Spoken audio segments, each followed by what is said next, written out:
amended 2012 and 2017.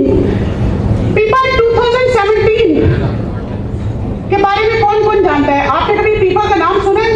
Punjab environment protection act जानते हैं? सब लोग जानते हैं? कभी किसी ने पंजाब एनवायरमेंट प्रोटेक्शन एक्ट का नाम पीपा 1997 का पहली दफा आज सुना हो? आपने भी सुना होगा था पहले? चलिए, इस वर्कशॉप के तवज्जो से आपने सुन लिया। कोई और सबको पता है पीपा का? आपको नहीं पता था? चलिए, that's great. Punjab environment protection act 1997 जो है ये 1997 में बनाया गया एक्ट, जो कि फेडरल गवर्नमेंट का था। इसको आपकी जो नेशनल एनवायरमेंट प्रोटेक्शन एजेंसी है, पाकिस्तान एनवायरमेंट प्रोटेक्शन एजेंसी, उसने बनाया था 1997 में। उसके बाद 2010 में आपके जब प्रोविंशियलाइज कर दिया गया एनवायरमेंट को 18वीं तरमीम के तहत, तो उसके मुताबिक जो है इसको गवर्नमेंट ऑफ पंजाब ने environment protection agency, Punjab environment protection agency ने इसको अडॉप्ट किया और इसमें अमेंडमेंट करके 2012 में इसको पंजाब एनवायरमेंट प्रोटेक्शन एक्ट का नाम दे दिया है। उसके बाद 2012 के बाद इसमें 2017 में कुछ एक दो तरमीम हुई है। अभी ये एक्ट हमारे पास अमेंडेड 2012 एंड 2017 मौजूद है, जिसको हम पंजाब एनवायरमेंट प्रोटेक्शन एक्ट कहते हैं। पंजाब एनवायरमेंट प्रोटेक्शन एक्ट, इसमें सबसे अहम जो क्लॉजेज हैं, 5 क्लॉजेज का जिक्र आज मैं करूंगी। आल्दो इसकी कोई 40 के करीब क्लॉजेज हैं और उसके बाद इसके आगे फर्दर रेगुलेशंस हैं। Basically Punjab environment protection agency का क्याम इसी एक्ट के तहत अमल में लाया गया था। इसी के तहत एनवायरमेंट प्रोटेक्शन काउंसिल बनी। इसी के तहत एनवायरमेंट प्रोटेक्शन ऑर्डर जो है वो इशू होते हैं, जो कि अगर वायोलेशन हो रही है कहीं पर भी एनवायरमेंट की, तो उसके बारे में जो ऑर्डर इशू किया जाता है ईपीओ, वो इसी एक्ट की क्लॉज 16 के तहत इशू किया जाता है। I will not discuss about the clause 11, 12, 13, 14 and 15. ज्यादातर लोगों को सेक्शन 12 का पता होता है। सेक्शन 12 के मुताबिक ये होता है कि आपने कोई भी नया प्रोजेक्ट उस वक्त तक नहीं लगाना जब तक के उसकी टाइप के, उसकी कैटेगरी के मुताबिक उसकी इनिशियल एनवायरमेंटल एग्जामिनेशन या एनवायरमेंटल इंपैक्ट असेसमेंट आपने पंजाब एनवायरमेंट प्रोटेक्शन एजेंसी को जमा न कराई हो और उसका एनओसी ना लिया हो। सेक्शन 12 ये कहता है, इस पर सख्ती से अमल दरामद करता है और इसकी जो है अगर आपने इसकी वायोलेशन की है तो उसके नतीजे में आपको एनवायरमेंट प्रोटेक्शन ऑर्डर ईपीओ जो है वो इशू किया जा सकता है। अच्छा, अब सेक्शन 12 का बहुत से लोगों को पता होता है, आप लोगों में से भी बहुत से लोगों को सेक्शन 12 का पता होगा, लेकिन अगर आप एनवायरमेंट प्रोटेक्शन एक्ट को पूरा पढ़े तो हमारी 5 क्लॉजेस एक दूसरे के साथ मिलती हैं। सेक्शन 11 ये कहता है कि आपने किसी भी किस्म के एमिशंस, चाहे वो वाटर में हो, चाहे वो एयर में हो, चाहे वो नॉइज में हो, आप वो नहीं कर सकते more if they are more than the permissible limit of Punjab Environment Quality Standards। तो आज सेक्शन 11 की रोशनी में जब आप देखते हैं तो there is prohibition of certain discharges and emissions, water, air, noise quality के emissions पे सख्ती से पाबंदी है अगर वो आपके एक्सीड कर रहे हैं परमिसिबल लिमिट से। सेक्शन 12 आपको IEEE और DIE के बारे में बताता है। Section 13 again it also deal with the waste, that is hazardous waste। hazardous waste की प्रोहिबिशन है उसकी इंपोर्ट पे और उसको शहर के अंदर या एक सूबे से दूसरे सूबे में या एक मुल्क से दूसरे मुल्क में उसकी ट्रांसपोर्टेशन पे हर किस्म की बैन है hazardous waste पे, according to the section 13। Section 14 जो है वो बात करता है हैंडलिंग ऑफ hazardous substances की, कि hazardous waste या hazardous substances of any kind उनकी आप जो हैंडलिंग है, आप unless and until you are not going to deal with the specific SOPs and the guidelines, आप उसकी हैंडलिंग नहीं कर सकते हैं। तो आपका hazardous waste जो है वो आता है सेक्शन 14 में। Then there is section 15। Section 15 deal करता है आपके उन तमाम एयर और नॉइज एमिशंस को जो कि आपके मोटर व्हीकल से निकलते हैं। अब आप ये सोचिए कि वो मोटर व्हीकल्स जो आपकी कंस्ट्रक्शन साइट पे किसी भी किस्म के इक्विपमेंट या मशीनरी यूज होती है, अगर उससे एयर और नॉइज पोल्यूशन क्रिएट हो रही है तो सेक्शन 15 के तहत it is prohibited if it is more than the permissible limits of Punjab Environment Quality Standards. तो हमारे पास टोटल कितनी क्लॉजेज हैं? How many sections? 5. 5 वो सेक्शंस हैं जो टिपिकली डील करते हैं water, air, noise, solid waste को. सो ये पांचों सेक्शंस म्युनिसिपल सर्विसेज की से रिलेटेड है. जी सर, ओके. अच्छा, वेल एवर हमने जब भी सेक्शन 12 की बात करनी है, section 12 must be read with section 11, 13, 14 and 15. और अगर इन पांचों सेक्शन में से किसी एक की भी वायोलेशन होती है तो under section 16 environment protection order issue किया जाता है, जिसके लेटेस्ट अभी जो गाइडलाइन आई है उसके मुताबिक, जिसके लिए फाइन जो है वो 5 लाख तक हो सकता है और इसकी सजा 90 दिन तक हो सकती है. ठीक है. Now come towards the next act. ये आप लोगों के दिल के करीब पंजाब लोकल गवर्नमेंट एक्ट, ये आपका कानून 2022 का, आपका अपना Punjab local government act environmental conservation पे बहुत ज्यादा फोकस करता है. और आपका जो चीफ ऑफिसर्स और एमओज है, उनकी ड्यूटीज में और उनकी जॉब डिस्क्रिप्शन में ये लिखा हुआ है कि उन्होंने एनवायरमेंटल कंजर्वेशन पे काम करना है और उन्हें किसी भी किस्म के एमिशंस और डिस्चार्जेस जो हैं उसकी प्रिवेंशन और प्रोटेक्शन पे काम करना है. It also comes under Punjab local government act 2022. इसके लिए कुछ फाइन्स भी लिखे हुए हैं. आल्दो मुझे ये फाइन पेनल्टीज बहुत कम लगती है, 1000-2000 कोई पेनल्टी नहीं है. कम से कम 2-4 लाख पेनल्टी तो होनी चाहिए. तो ये बहुत कम पेनल्टी है, but at least local government act penalties की बात कर रहा है. At least they are talking about it. तो ये आपका पंजाब लोकल गवर्नमेंट एक्ट जो आपकी एनवायरमेंट प्रोटेक्शन, आपकी एनवायरमेंटल कंजर्वेशन, आपकी एनवायरमेंटल मैनेजमेंट के बारे में वाज़ेह अल्फाज में बात करता है और आपकी जॉब डिस्क्रिप्शन में इन चीजों को शामिल करता है. Now come towards the Punjab Environment Protection Review of IEEE Regulations 2022.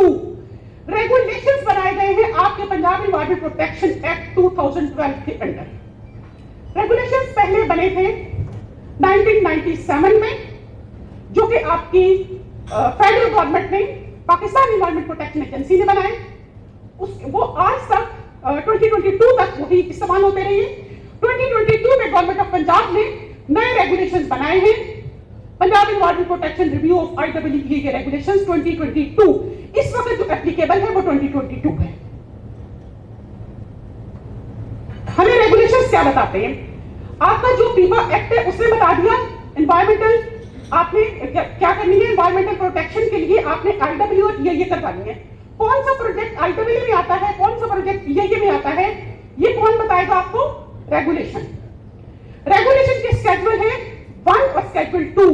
Schedule 1 आपको बताता है वो तमाम प्रोजेक्ट्स जिनके लिए इनिशियल एनवायरमेंटल एग्जामिनेशन मैंडेटरी है, वो कौन-कौन से हैं, ये बताता है सेक्शन 1. सेक्शन 2 आपको बताता है वो तमाम के तमाम प्रोजेक्ट्स जिसके लिए इनिशियल एनवायरमेंटल एग्जामिनेशन मैंडेटरी है. स्केड्यूल 1 में अगर हम देखें आपके कौन-कौन से प्रोजेक्ट फॉल करते हैं. Storm water drainage, water supply, parks, solid waste, urban development and tourism, any project related to the urban development, ये तमाम के तमाम आपके स्केड्यूल 1 में आते हैं, जिसके तहत इसकी इनिशियल एनवायरमेंटल एग्जामिनेशन रिपोर्ट बनाना और प्रोजेक्ट कमेंसमेंट से पहले उसका एनओसी EPA से देना, इट इज मैंडेटरी. स्केड्यूल 2 में कौन-कौन से आते हैं? स्केड्यूल 2 में आता है आपका water supply, sewerage system and treatment, waste storage and disposal. आपके ये वाले तमाम प्रोजेक्ट जो स्केड्यूल 2 में फॉल करते हैं, इसके लिए आपके लिए मैंडेटरी है कि प्रोजेक्ट कमेंसमेंट से पहले आप इसकी ये रिपोर्ट तैयार करें और उसकी अप्रूवल ऑफ एनओसी EPA से लें, and then you will just start the initiate the project. जी प्लीज. प्लानिंग फेज में लेना होता है ये असेसमेंट जो करवानी है अपने, ये एग्जीक्यूशन से पहले आप कभी भी ले लें जब प्लानिंग के लेवल में हमने करना है. अच्छा, again it is very interesting question. इसमें 2 चीजें हैं. एक वो चीज है जब हम गवर्नमेंट ऑफ पंजाब का प्रोजेक्ट कर रहे हैं, जब हम गवर्नमेंट ऑफ पंजाब का प्रोजेक्ट कर रहे हैं तो सेक्शन 12 आपको कहता है no project shall be commenced, कोई प्रोजेक्ट स्टार्ट नहीं किया जा सकता unless and until the proponent has not submitted the initial environmental examination ये with the environment protection agency. No project shall be commenced, आपने कमेंसमेंट से पहले एनओसी लेना है। दूसरी वो चीज है जो कि हम जब डोनर के प्रोजेक्ट कर रहे होते हैं वर्ल्ड बैंक का या एडीबी का, उस वक्त वर्ल्ड बैंक और एडीबी की गाइडलाइन कहती है कि आपने प्लानिंग फेज में ही रिपोर्ट्स बना लेनी है, environment and social management plan बना लेना है, उसका एनओसी भी ले लेना है और वर्ल्ड बैंक से क्लियरेंस भी ले लेनी है, then you will be able to initiate your project.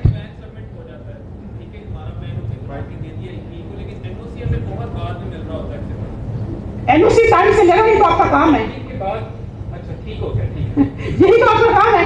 आपको पता है हमने पंजाब सिटीज प्रोग्राम के तहत 22 एनओसी लिए हैं 11 मंथ्स में, और हमारा कोई प्रोजेक्ट बगैर एनओसी के स्टार्ट नहीं हुआ। ये शायद पंजाब की हिस्ट्री में हुआ है पहली दफा बगैर एनओसी के कोई प्रोजेक्ट नहीं हुआ। Sir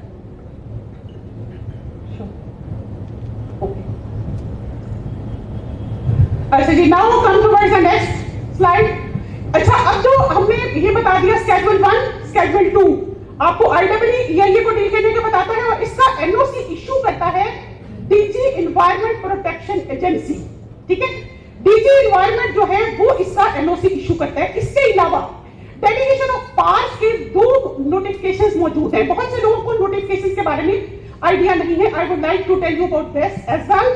Delegation of power for environment approval rule 2017, rule 2017 ये कहता है कि कुछ प्रोजेक्ट स्पेसिफाइड है, उनकी IEEE की अप्रूवल रेलेवेंट कमिश्नर दे सकता है। वो प्रोजेक्ट कौन कौन से हैं? Under this SOPs class H, N और O। H, N और O में आपके प्रोजेक्ट आते हैं वो तमाम के तमाम रोड्स जो हाईवे की नहीं है, उनकी IEEE की अप्रूवल आपका जो कमिश्नर है वो दे सकता है। ठीक है, इसी तरह से सॉलिड वेस्ट के वो प्रोजेक्ट्स जिसमें लैंडफिल साइट्स नहीं हैं, उसकी अप्रूवल कमिश्नर दे सकता है। इसी तरह से वाटर सप्लाई स्कीम्स जो कि वाटर प्यूरिफिकेशन प्लांट्स भी जो है, लेकिन 20,000 तक तो आजकल कुछ भी नहीं होता, तो 20,000 तक के जो प्रोजेक्ट है उसकी जो है अप्रूवल वो कमिश्नर दे सकता है। इसी तरह से एक और है SOGAPD का 2019 में आया, जिसके तहत डेलीगेशन ऑफ पावर के तहत कुछ पावर जो है वो डिप्टी कमिश्नर्स को भी दी गई है, डेलीगेट की गई है, और उसके तहत बस और वैगन स्टैंड जो है उसकी अगर इनिशियल एनवायरमेंटल एग्जामिनेशन करनी है, अगर 10 कनाल तक का बस अड्डा आप बना रहे हैं तो उसकी इनिशियल एनवायरमेंटल एग्जामिनेशन की अप्रूवल आपका जो रेलेवेंट डिप्टी कमिश्नर है वो दे सकता है। ये 2 नोटिफिकेशंस हैं 2017 और 2019 का, other than the schedule 1 and 2 of regulation 2022। Now come towards the Punjab environment quality standards. सुबह में हमने बात की पंजाब एनवायरमेंट क्वालिटी स्टैंडर्ड्स की। पंजाब एनवायरमेंट क्वालिटी स्टैंडर्ड्स में हमारे पास वाटर के क्वालिटी स्टैंडर्ड्स हैं, वेस्ट वाटर के स्टैंडर्ड्स हैं, एयर के हैं और नॉइज के स्टैंडर्ड्स मौजूद हैं। 2016 में आए थे ये तमाम स्टैंडर्ड्स। ये सबसे पहले हम ड्रिंकिंग वाटर की अगर बात कर लें, ड्रिंकिंग वाटर पे सुबह भी हमने बात की थी और एमडी साहब ने बहुत अच्छा उस पर एक्सप्लेन भी कर दिया था। ये अगर आप इसको मैंने हाइपरलिंक किया हुआ है वाटर क्वालिटी स्टैंडर्ड्स को,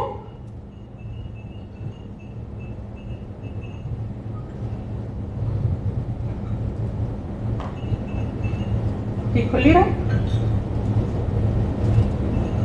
यहाँ से डायरेक्ट खोल ली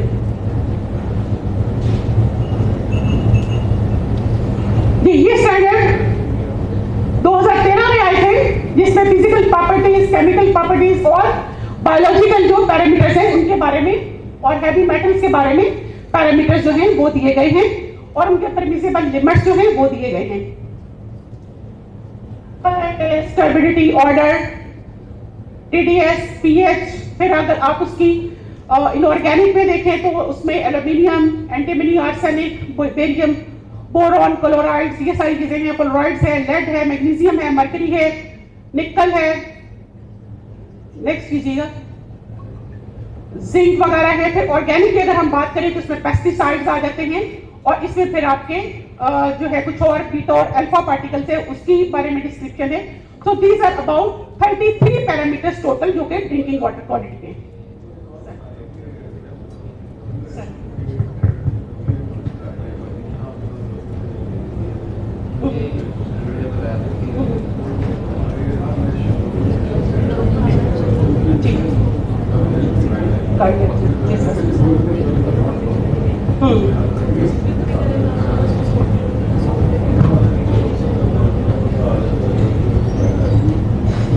पंजाब एनवायरमेंट क्वालिटी स्टैंडर्ड्स, जी बिल्कुल। सर ये अभी जो है बता रहे हैं कि WHO के इस पे गाइडलाइंस भी है वाटर क्वालिटी स्टैंडर्ड पे, वाटर क्वालिटी एनालिसिस के बारे में, ड्रिंकिंग वाटर क्वालिटी की। और जो पंजाब गवर्नमेंट के हैं या हर कंट्री से अपने बनाए होते हैं, उनको स्टैंडर्ड्स कहा जाता है। जो WHO की है वो गाइडलाइंस है that may be followed by the any country, और they should have to follow their own standards. जी नेक्स्ट, वेस्ट वाटर।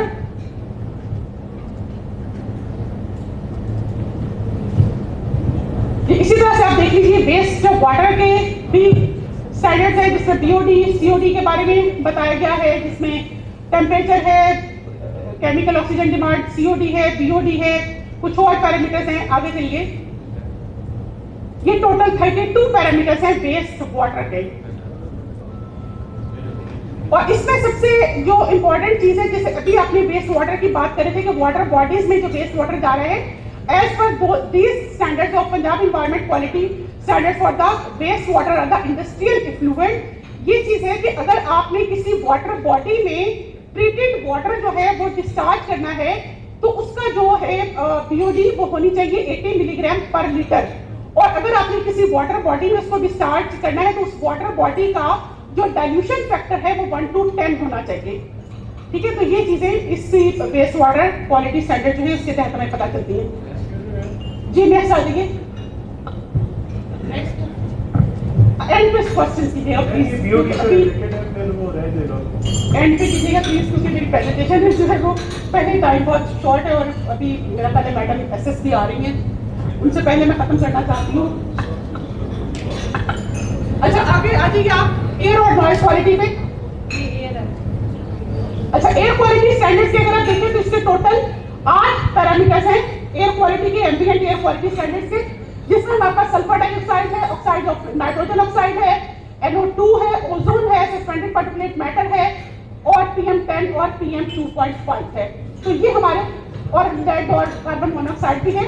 अच्छा, ये हमारे टोटल जो है पैरामीटर्स एम्बिएंट एयर क्वालिटी के हैं, जो कि आपने जैसे सुबह मैंने बात की कि आप जब अपनी कोई भी कंस्ट्रक्शन कर रहे होते हैं, तो आपने अपनी उस कंस्ट्रक्शन की वजह से होने वाली एयर पोल्यूशन को नोट करने के लिए, डिटरमाइन करने के लिए प्री और पोस्ट टेस्टिंग और एयर क्वालिटी की लाजमी करवाएं, ताकि आपको ये पता चले कि आपकी एक्टिविटीज की वजह से एयर पोल्यूशन कितना हुआ है, उसने कितना कंट्रीब्यूट किया है, या प्रोजेक्ट के बाद एयर क्वालिटी बेटर कितनी हुई है, बेहतर कितनी हुई है। नॉइस, इसी तरह से नॉइस क्वालिटी स्टैंडर्ड्स हैं, जिसके 4 मेजर पैरामीटर्स हैं, जो कि रेजिडेंशियल, कमर्शियल, इंडस्ट्रियल और साइलेंस जोन के पैरामीटर्स उसको डील करते हैं। कोई बताएगा noise level permissible as per दीस स्टैंडर्ड्स कितना है, कितने डेसिबल होना चाहिए?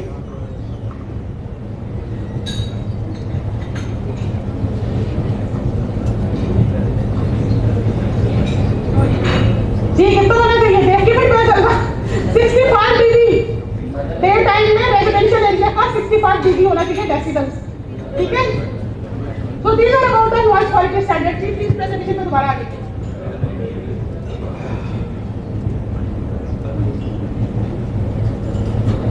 सो here we will about the environment quality standards. इसके अलावा भी कुछ एक्ट्स, रूल्स, रेगुलेशंस, पॉलिसीज मौजूद हैं, जिनके बारे में आप लोगों को जानना बहुत जरूरी है। मोटर व्हीकल रूल्स 1969, जो आपको मोटर व्हीकल्स की जो लाइक इनकी मेंटेनेंस और फिटनेस के बारे में बताते हैं। वो ग्रीन मोटर व्हीकल्स में वो मोटर व्हीकल्स भी आते हैं जो कि आपकी प्रोजेक्ट्स की कंस्ट्रक्शन के दौरान साइट पे यूज हो रहे होते हैं। लैंड एक्विजिशन एक्ट 1984, इसके सेक्शन 4 के तहत आपने कोई भी प्रोजेक्ट करने के लिए जमीन एक्वायर करना है तो इसका सेक्शन 44 और उसके रेलेवेंट जो क्लासेस हैं they are applicable. Land acquisition act 1894 और 1984, इसके बारे में कौन कौन जानता है? लैंड एक्विजिशन एक्ट की कभी किसी ने एप्लीकेशन करवाई है? सेक्शन 4 के तहत लैंड एक्वायर की है कभी? आज तक नहीं, किसी ने भी आप लोगों में से? हाँ, ओके, चलें, जब कभी लैंड आपको एक्वायर करना होगी फिर डिटेल से बताएंगे। अच्छा, इसमें जो लैंड एक्विजिशन की पॉलिसीज हैं वो गवर्नमेंट ऑफ पंजाब की और डोनर्स की एडीबी और वर्ल्ड बैंक की पॉलिसीज डिफर करती है एक दूसरे से। और एज पर द रूल जो डोनर आपको इन्वेस्ट कर रहा होता है, in the case of any conflict, जो डोनर की पॉलिसी होती है वो सुप्रीम होती है और आपको उससे अडॉप्ट करना होता है। पंजाब की इस पॉलिसी के तहत सेक्शन 4 के तहत आप लैंड एक्वायर करते हैं। उसका एक पूरा लंबा चौड़ा प्रोसीजर है कि आपने सेक्शन 4 लगाना है। उसके बाद फिर आपने सेक्शन 4 के तहत जो है लाइक कि आपने जब सेक्शन 4 लगा दिया है उसके बाद सेक्शन 5, 6, सेक्शन 12 तक आप जाते हैं। मुख्तलिफ सेक्शंस हैं। फिर उसके बाद उसकी टीपीसी होती है जिसके तहत उसकी फी जो कितना रेट है वो डिटरमिन होता है मार्केट रेट के मुताबिक। इसके तहत लैंड एक्विजिशन एक्ट के तहत डीसी रेट के मुताबिक दिया जाता है, जबकि वर्ल्ड बैंक और एडीबी की पॉलिसीज के मुताबिक जो मार्केट रेट होता है उसके मुताबिक आपने इसकी कीमत जो है वो देनी होती है। फिर इसमें बाकी कंपनसेशन जो है वो आ जाती है वर्ल्ड बैंक की पॉलिसी के तहत, जो कि आपने लाजमी देनी होती है उन लोगों को भी जो कि उसके इंटाइटल्ड नहीं होते, जिनकी जो टाइटल होल्डर्स नहीं होते और उन्होंने इंक्रोचमेंट्स की होती हैं, तो उनको भी आपने कंपनसेशन जो है वो देना होती है। तो यहाँ पे आके पंजाब और डोनर्स की पॉलिसी जो है वो डिफर करती है। देन देयर इज अस्सलाम वालेकुम madam. So we welcome Madam Special Secretary. I request you all to please have a warm welcome to Madam Special Secretary Sahiba.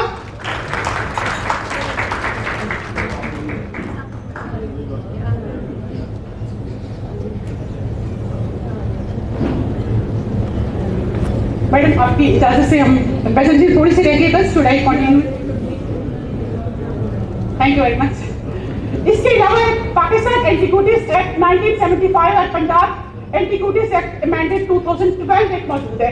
कभी आप लोगों ने एंटीग्यूटीज एक्ट का नाम सुना है? एंटीग्यूटीज एक्ट क्या होता है? Have you read about it? Have you listen heard about it? Do you know about it? Anything? Nothing? Okay. Antiquities act Punjab का जो है उसके मुताबिक अगर आपको कोई भी आप एक्सकेवेशन कर रहे हैं, कोई भी प्रोजेक्ट आप लगा रहे हैं, आपने एक्सकेवेशन करनी है, एक्सकेवेशन के दौरान आपको कोई भी ऐसी चीज मिल जाती है जो कि एंटीक में शुमार की जाती है, चाहे वो कोई तस्वीर है, चाहे वो कोई बिल्डिंग है, चाहे वो कोई नीचे से मकबरा निकलता है, मस्जिद निकलती है, कोई भी चीज अगर ऐसी दरियाफ्त होती है ड्यूरिंग एक्सकेवेशन तो आप खुदाई का काम उसी वक्त रोक देंगे और रेलेवेंट जो महकमा है आर्कियोलॉजी का जो भी इसको डील करता है उस महकमे को खबर करेंगे अनटिल उसके बाद में फैसला नहीं हो जाता और रेलेवेंट महकमा उसको अडॉप्ट नहीं कर लेता, आप फर्दर काम वहां पे नहीं कर सकते। ठीक है? और जब हम वर्ल्ड बैंक और एडीबी के प्रोजेक्ट कर रहे होते हैं तो एंटीग्यूटीज एक्ट के बराबर नहीं तो उनकी पॉलिसी है वो होती है chase point procedures. Post test मौजूद है, काइंडली 5 मिनट लीजिए और उस पोस्ट टेस्ट को मुकम्मल कीजिए ताकि हम इसको कंक्लूजन की तरफ लेके जाएं।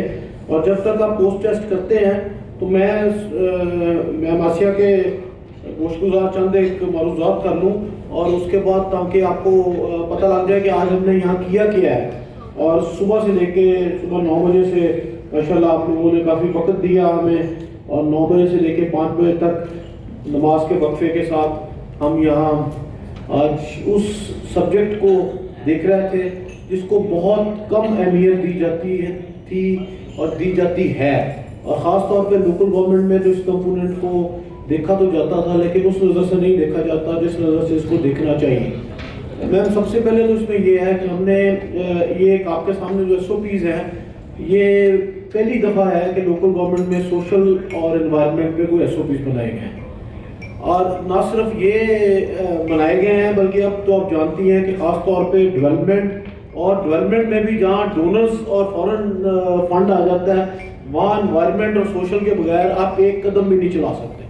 जो ही वो आपको प्रोजेक्ट लैंड करता है या जो ही आपको फंडिंग होती है, सबसे पहले आपसे वो पूछते हैं कि आपके कोई SOPs, आपके कोई रेगुलेशंस, आपकी कोई नो हाउ सोशल और एनवायरनमेंट से मुताल्लिक है या नहीं है, क्योंकि वो बहुत ज़्यादा इसको अहमियत देते हैं और सारे प्रोजेक्ट्स को लाने से पहले सबसे पहले वो देखते हैं कि क्या आपने सोशल और एनवायरनमेंट के ऊपर अपने लोगों को ट्रेन किया हुआ है, क्या उनको पता है कि उन्होंने सोशल और एनवायरनमेंट में जो इश्यूज आएंगे उनकी मिटिगेशन कैसे करनी है और उनको कैसे आगे लेके चलना है। तो आज हमने सुबह से 3-4 सेशन हमने किए।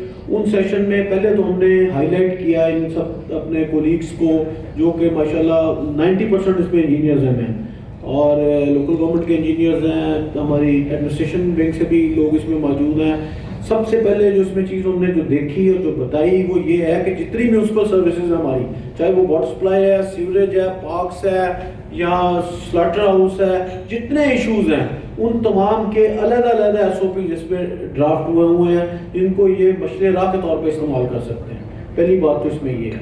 फिर उसके बाद ये है कि हर फंक्शनल यूनिट को हमने यहाँ पे रख के और उसके साथ उनके इश्यूज को रख के, उनके SOPs को रख के एक इंटरेक्टिव सेशंस किए हैं। 2-3 हमारे इंटरेक्टिव सेशंस हुए हैं और हर सेशन के बाद फिर हमने इनको 4 ग्रुप में तकसीम करके सिनेरियोज क्रिएट किए हैं और चारों से फिर प्रेजेंटेशन ग्रुप्स ने आगे की कि उनकी अंडरस्टैंडिंग इससे मुतल्लिक क्या है। और अगर कहीं पे अंडरस्टैंडिंग में कोई कमी थी तो हमारे एक्सपर्ट्स जो यहाँ बैठे हैं, इन्होंने माशाल्लाह बड़े अच्छे तरीके से गाइड भी किया, बल्कि मैं तो ये कहूँगा हैंड होल्डिंग की है। और इस हैंड होल्डिंग का फ़ायदा हमें ये हुआ है कि बहुत सी ऐसी चीज़ें जो भी हम भी बहुत से सालों में सर्व करने में लोकल गवर्नमेंट के बावजूद अभी हमें नहीं पता था सोशल और एनवायरनमेंट से मुतल्लिक, वो चीज़ें भी आज हम पे आश्कारा हुई हैं। और हमने ये देखा है कि इंशाल्लाह उम्मीद भी करते हैं कि ये दोस्त जो तकरीबन 50 के करीब लोकल गवर्नमेंट्स हैं हमारी, जिसको रिप्रेजेंट कर रहे हैं, और ये इन्होंने आज हमसे ये कमिटमेंट की है कि अब जब वो अपनी डेवलपमेंट स्कीम्स की तरफ जाएंगे तो इन स्कीम्स में सोशल और एनवायरनमेंट के कंपोनेंट को सबसे पहले रखेंगे। और ये जो SOPs उनके लिए बनाया गया है, इस SOPs को अपने टेबल पे रखेंगे और ना सिर्फ टेबल पे रखेंगे बल्कि इसको फॉलो भी करेंगे। ये बड़ी अच्छा स्टेप है और मैं समझता हूँ कि ये लोकल गवर्नमेंट डिपार्टमेंट का बहुत बड़ा इनिशिएटिव था। मैं GIZ मैम सनम का और उनकी पूरी जो GIZ है उसका मशहूर हूँ कि उन्होंने हमें PMDFC के साथ मिलके, PMDFC जो कि लोकल गवर्नमेंट का एक टेक्निकल आर्म है, और हम लोकल गवर्नमेंट के बिहाफ पे कोशिश करते हैं कि सॉफ्ट इनिशिएटिव्स और जो डेवलपमेंट के इनिशिएटिव्स हैं उनको कानून, ज़ाब्ते और चीज़ों के मुताबिक किया जाए। इन्होंने हमें बहुत मदद की है बहुत सारी चीज़ों में।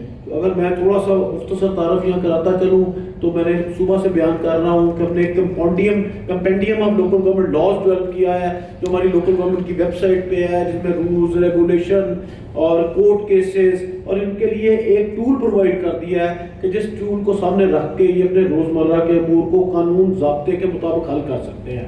फिर एथिक्स के ऊपर, एम्पैथी के ऊपर हमने सेमिनार्स इनके साथ किए। बहुत से दोस्तों को जो एथिक्स और एम्पैथी को शायद उस तरह नहीं देख रहे थे या उनका ख्याल था कि म्यूनसिपल सर्विसेज में या म्यूनसिपल कमेटीज में एथिक्स और एम्पैथी कैसे आ जाती है, वो भी हमने कोशिश की कि इनके साथ बैठ के उस चीज़ को बनाएं। मैरिज पे, डाइवोर्स पे, माइनॉरिटीज़ के रूल्स पे, उनकी स्टेक होल्डर डायलॉग से लेके उनकी ड्राफ्टिंग तक GIZ के साथ बैठ के हमने की। पीयर टू पीयर जो हमने एक इनिशिएटिव लिया था कि 20 के करीब हमारी फीमेल ऑफिसर्स, और ये बड़ी हमारी खुशकिस्मती है कि आपने खुद उसको लीड किया था और आपने खुद जाके देखा उसमें कि कैसे दूसरे सूबों में खवातीन और फीमेल जो हमारी ऑफिसर्स हैं वो कैसे काम कर रही हैं। बल्कि यहाँ तक हुआ कि हमने जो एक वाटर सप्लाई की बहुत बड़ी स्कीम पे गया थी, वहाँ की इंजीनियर भी खातून थी जो उसको एग्जीक्यूट कर रही थी एक बहुत बड़ी स्कीम को। तो ये हमारे लिए भी बायस फ़ख्र थी चीज़। इसके अलावा एक एक्सपोजर विजिट हमने इनको KP में अपने कोलीग्स को 22 के करीब लोकल गवर्नमेंट्स थी उनके ऑफिसर्स को हम लेके गया और 2-3 दोस्तों ने हमारे उसको रेप्लिकेट भी करने की आके यहाँ कोशिश की है। OSR पे बड़ा अच्छा, जिनमें हमारे साथ मैम डॉक्टर हैं होंगी ने माशाल्लाह PhD किया, फायजा ने अभी उकाड़ा में है, इन्होंने आके वहाँ पे देखा, बिल्डिंग्स को देखा कि कैसे उन्होंने कैसे सरकारी बिल्डिंग्स को और MC की बिल्डिंग को इस्तेमाल किया। ये मुझे भी बता रही थी कि हमने उसी को रेप्लिकेट किया आके उकाड़ा में आके, मतलब उसका फायदा ये हुआ कि एक्सपीरियंस जो वो देख के आई वहाँ उन्होंने उसको इम्प्लीमेंट भी किया, छोड़ नहीं दिया इसको। फिर एक जेंडर रिस्पॉन्सिव हमने अभी रिसेंटली सेक्स साहब भी वहाँ तशरीफ लेके गए थे, हमने लाला मूसा एक बकायदा ट्रेनिंग करवाई थी। और इसके बाद हमने एक और चीज़ मैम जिसके साथ हम और डेवलप कर रहे हैं, जो डेवलप हो गई है, वो है ऑक्यूपेशनल हेल्थ। आजकल सैनिटरी वर्कर्स की रोज प्रॉब्लम आती है कि उनको सैनिटरी वर्कर्स को कैसे, उनके SOPs क्या होंगे, उन्होंने अगर सीवर में उतरना है तो कैसे उतरना है, क्या PPEs होने चाहिए उनके पास, क्या क्या चीज़ें उनको देख के इसको फॉलो करना। तो हमने उसके लिए SOPs बना दिए हैं, इस वक्त हमारी प्रिंटिंग हो रही है उसकी। और नेक्स्ट वीक में हमने 3 MCs में शेखुपुरा, जेलम और टोबा टेक से सैनिटरी वर्कर्स को ट्रेनिंग देनी है जाके, मतलब हैंड्स ऑन होगी कि उनके MC में जाके हम उन्हें बताएंगे कि, और उसी को फिर हम आपसे भी रिक्वेस्ट करेंगे उसके बाद कि आप इसको एक दफ़ा जब हम ट्रेनिंग दे दें तो उनको डिसेमिनेट बाकियों में भी कर सकें। तो ये चल रही चीज़ें थी मैम जो मैं आपको बताना चाहता था कि जो GIZ के साथ और PMDFC ने मिलकर इन काविशों को किया है। हम एक और अभी मैं सदम के साथ बात कर रहा था कि अब हम जब, क्योंकि ये प्रोग्राम कंक्लूजन की तरफ जा रहा है इसका GIZ का, हम चाह रहे हैं कि आप सेक्रेटरी साहब और बड़े हमारे स्टेक होल्डर जो हैं, जिसमें हमारे एडमिनिस्ट्रेटर या डिप्टी कमिश्नर साहबान भी हो सकते हैं, हम इसका कंक्लूड ऐसे करें कि हमने जो कुछ किया है, जितने 10-11 इंटरवेंशन हमने की हैं, एक प्लेटफॉर्म पे बैठ के उनकी हार्ड और सॉफ्ट कॉपीज हम हेड ऑफ डिपार्टमेंट के हवाले करें विद दिस कमिटमेंट कि वो इसको कंटिन्यू करेंगे आगे। और ऑफ कोर्स ये आपकी ओनरशिप भी है इसमें, और आपकी मुझे उम्मीद है कि जिस तरह आपने हमें हमेशा ही हमारी जिसको ये कहते हैं ना कि सरबराही भी की है, और PMDFC के साथ और GIZ के साथ आपने बड़ा एक ऐसा तल्लक रखा है और हमें हर लेवल पे गाइड करती रही हैं, और हर लेवल पे हमने जब भी कोई मसला हमें नजर आता था, वो मुश्किल नजर आती थी, तो हम आपकी तरफ देखते थे और आप हमें उसका बहुत अच्छा लीगल और एक वायबल हल हमें देती थी, जिससे अल्हम्दुलिल्लाह आज हम इस काबिल हैं कि तकरीबन अब आखिरी 2 हमारे इवेंट रह गए हैं जो हमने करने हैं, और उसके बाद ये हमारा प्रोग्राम बड़ी कामयाबी के साथ मुकम्मल हो जाएगा। और एक और प्रोग्राम के लिए हमने GIZ को रिक्वेस्ट की हुई है। लेकिन एक चीज़ मैम जो मैं इससे पहले कि मैं आपको रिक्वेस्ट करूं कि यहाँ तशरीफ़ लाएँ और आप अपने ख्यालात आलिया से हम सबको मुस्तफ़ीद करें और हम सुने आपकी बात, एक रिक्वेस्ट और है जो मैं GIZ से आपके वसातत से करना चाहता हूँ कि हमारे साथ इनका एक एग्रीमेंट एंटर हुए थे हम, और उसमें चंद एक ऐसी आइटम्स थी कि जो होल्ड कर दी गई हैं। आपके इल्म में है, एक तो हम इनको एक्सपोजर करना चाहते थे GP वाला जो था, और इसके अलावा एक और था इवेंट जिसके ऊपर हम चाह रहे थे कि चारों सूबों की लोकल गवर्नमेंट के सरकर्दा लोग, जिसमें सेक्रेटरीज और मिनिस्टर्स और इसी तरह जो और पॉलिसी मेकर डिसीजन मेकर्स हैं, उनको लाहौर में इकट्ठा किया जाए, कॉन्फ्रेंस करवाई जाए, और चाहे CM उसको चेयर करें या PM उसको चेयर करें, एक जॉइंट कंसेंसस के साथ लोकल गवर्नमेंट का फ्यूचर बनाया जाए कि लोकल गवर्नमेंट को आगे क्या लेकर जाना है, और हम उनको शोकेस करें ना सिर्फ GIZ के कि हमने क्या किया, हमने और जो हमारी लोकल गवर्नमेंट ने PCP में, PISIP में और जगह पे किया, ताकि पाकिस्तान को ये पता लगे कि लोकल गवर्नमेंट डिपार्टमेंट किस तरह लोगों को सर्व कर रहा है।